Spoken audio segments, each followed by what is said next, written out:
Godhra Vadodara highway પર લોકોએ ચક્કાજામ કર્યો। કાલોલ નજીક આવેલા ઘોડા ગામના નિવાસીઓએ ચક્કાજામ કરીને ભારે વિરોધ દર્શાવ્યો। તાજેતરમાં અહીં કાર ચાલકે બાઇકને ટક્કર મારતા એક યુવકનું મોત નીપજ્યું હતું। આ પહેલા પણ આવા ગંભીર અકસ્માત અહીં થતા રહ્યા છે। અત્યાર સુધીમાં 10 થી વધુ યુવકોના અકસ્માતમાં મોત નીપજ્યા છે। ઘોડા નજીક ડિવાઈડર સાંકડો છે જે અકસ્માતોનું કારણ બને છે, તેથી ગ્રામજનોએ ડિવાઈડર પહોળો કરવાની માંગ કરી છે। ઘોડા ગ્રામજનોએ અહીં પોતાનો રોષ ઠાલવ્યો। તેમણે કહ્યું કે ડિવાઈડર પહોળું થવું જોઈએ જેથી આ અકસ્માતોની વણઝાર સર્જાઈ રહી છે તેના પર બ્રેક લાગે। પોલીસે સ્થાનિકોને સમજાવવાનો પ્રયત્ન કર્યો અને ત્યારબાદ ટ્રાફિક વ્યવહાર પૂર્વવત કરાયો। સ્થાનિકોનો આરોપ છે કે સાંકડા ડિવાઈડરના કારણે જ અકસ્માતો સર્જાઈ રહ્યા છે। વારંવાર રજૂઆત કરવા છતાં પણ કોઈ જ પ્રકારના પગલાં નથી લેવાતા। અંતે જે લોકો અહીંથી પસાર થાય છે તેમને દુર્ઘટનાઓનો ભોગ બનવું પડે છે। વર્ષ દરમિયાન અમારા ઘોડા ગામના અને આજુબાજુના ગામના આ હાઈવેનો જે ઘોડા ગામમાં જવાનો જે કટ છે બિલકુલ નાનો છે, જેના કારણે 10 થી 12 યુવાનોનું મૃત્યુ થઈ રહ્યું છે અને જેના પરિવારને પોતાનું ગુજરાન ચલાવવું એ ભરણ પોષણ માટે બહુ કાઠું થઈ ગયું છે। એટલા માટે આજે અમે L&Tને છેલ્લા 10 વર્ષથી લેખિતમાં, જ્યારે હાઈવે બન્યો ત્યારથી લેખિતમાં આપતા આવ્યા છીએ।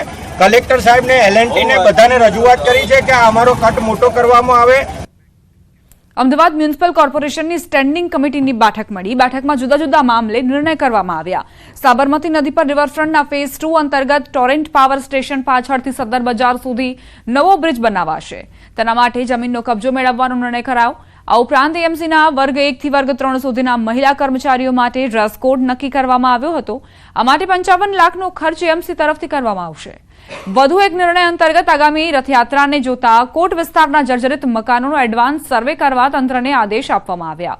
આ ઉપરાંત ભૂગર્ભ જળના સ્તર ઊંચા આવે તે માટે નવી બનતી સોસાયટીમાં પર્કોલેટિંગ વેલ મામલે કડક ચેકિંગ કરવાના આદેશ આપવામાં આવ્યા છે।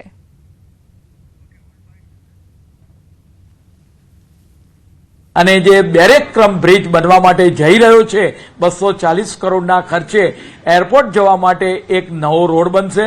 ચીમનભાઈ બ્રિજ પરનું ભારણ ઘટશે અને શાહીબાગ અંડરબ્રિજ છે એનું પણ ભારણ ઘટશે।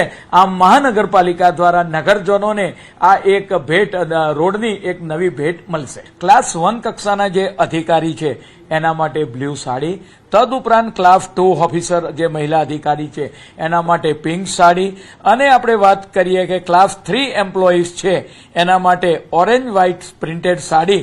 આમ અલગ અલગ કર્મચારી માટે આપણે વાત કરીએ કે સાડીનો ડ્રેસ કોડ કલર સાથેનો નક્કી કરવામાં આવેલો છે।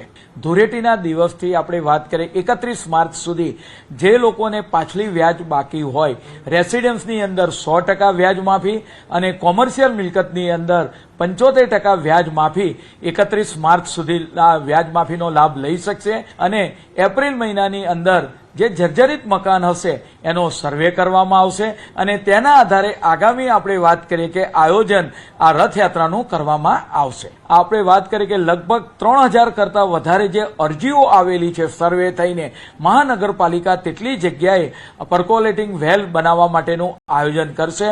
આ મહત્તમ વોટર લોગિંગ સ્પોટ ઘટે અને જમીનની અંદર વરસાદી પાણીની માત્રા વધે એ માટેનો પૂરો પ્રયત્ન અત્યારથી કરવામાં આવશે।